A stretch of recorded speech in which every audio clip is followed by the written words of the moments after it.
বিএনপির নতুন কমিটি নিয়ে তৃণমূলে বিরাজ করছে চাপা ক্ষোভ। নেতাকর্মীরা বলছেন, ত্যাগ বা যোগ্যতায় নয়, পদ দেওয়া হচ্ছে সম্পর্ক আর অনৈতিক সুবিধার বিনিময়ে।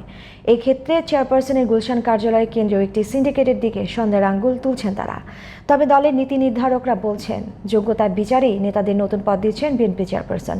এক্ষেত্রে কোনো নেতা বেগম খালেদা জিয়াকে প্রভাবিত করছে না বলে জানান দলটির স্থায়ী কমিটির সদস্য গয়েশ্বর চন্দ্র রায়। বিস্তারিত জানাচ্ছেন গাউসুল আজম বিপু।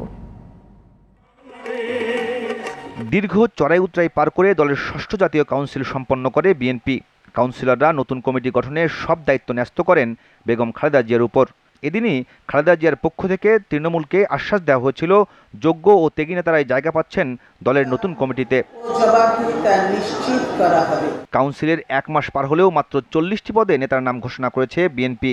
এরই মধ্যেই নতুন পদ পাওয়া নেতাদের নিয়ে ব্যাপক ক্ষোভের সৃষ্টি হয়েছে তৃণমূলে। চট্টগ্রামের আসলাম চৌধুরী দলে যোগ দেওয়ার কয়েক বছরের মধ্যেই পেয়েছেন দলের যুগ্ম মহাসচিব পদ। আর আন্দোলন সংগ্রামের সক্রিয় না থাকলেও কপালের সাংগঠনিক সম্পাদকের পদ জুটেছে সাদাত হোসেনের। আসলাম সাহেবকে আহ্বায়ক করা হয়েছে দায়িত্ব দেওয়ার পর থেকে উত্তর জেলার প্রতিটি থানায়, প্রতিটি পৌরসভায় 2-3টি করে কমিটি পর্যন্ত হয়েছে। যারা কোনো আন্দোলন সংগ্রামে ছিল না, যারা নেতৃত্বে ছিল না, তারা কিভাবে এত বড় পদোন্নতি হয়? বরিশালের আন্দোলন সংগ্রামে কোনো ভূমিকা না থাকলেও সরাসরি বরিশাল বিভাগীয় সাংগঠনিক সম্পাদকের পদ বাগিয়ে নিয়েছেন বিলকিস জাহান শিরিন। রাজনীতিতে অপেক্ষাকৃত নবীন হলেও দলের সদস্য থেকে সরাসরি সাংগঠনিক সম্পাদকের পদ পেয়েছেন শ্যামা ওবায়েদ।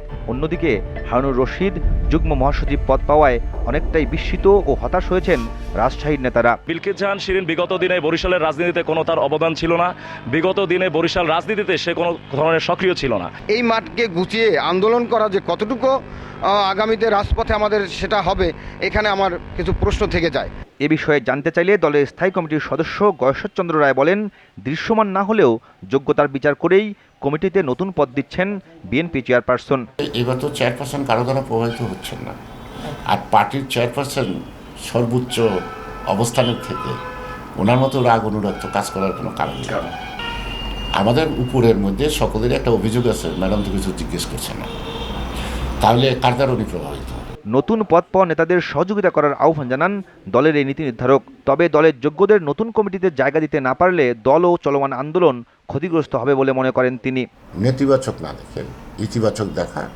গাউসুল আজম বিপু, জিটিভি নিউজ, ঢাকা।